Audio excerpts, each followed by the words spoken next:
In ancient Egypt, clothing fulfilled many functions, from the mundane role of covering and decorating the subject to protecting the body in a symbolic and apotropaic sense.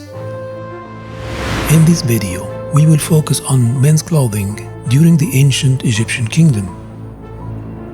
From prehistoric times, the climate of ancient Egypt had forced people to wear light and airy clothes. The skin color of men is faithfully reflected in tomb paintings.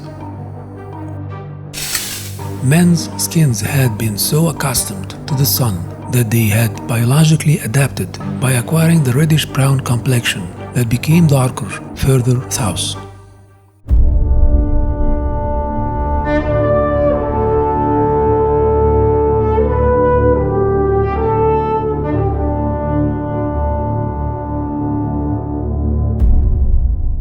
Here is a surprise to many. The high-quality Egyptian cotton that is so popular the world over was not even available in ancient Egypt.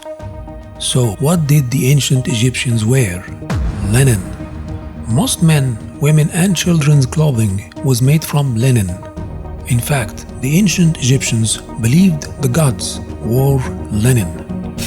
The most obvious distinction of Egyptian clothing is its division into royal and non-royal.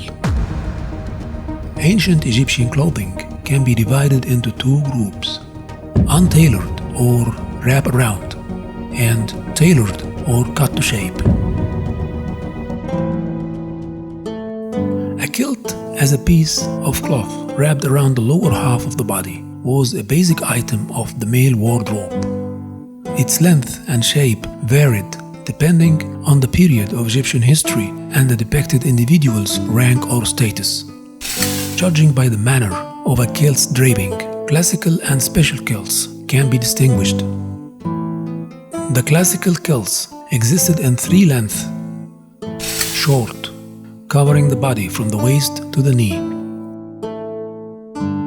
long, which extends from the waist to the calf, sometimes reaching the ankle; and high-waisted, which extends from beneath the breast to the calf and sometimes reaches the ankle. They all were draped around the body and kept in place by tucking the end of the cloth into the top of the kilt, and frequently were secured by a belt or a sash of a different width. But the unique and most popular kilt for the late period is the one with the protruding roll and overhang. Special kilts are a group of distinctively formed kilts worn during particular historical periods. Their final form, as captured by ancient Egyptian artists, distinguished them from classical kilts. The best known example is the shendet or shanty. It is made of wraparound hip cloth and a frontal panel, which changes shape from trapezoidal to pointed. The classical shendet or shanty has to have a trapezoidal panel with edges slightly narrowing towards its hem. Shanty was first worn by the kings, but was soon adopted by private officials already in the 5th dynasty.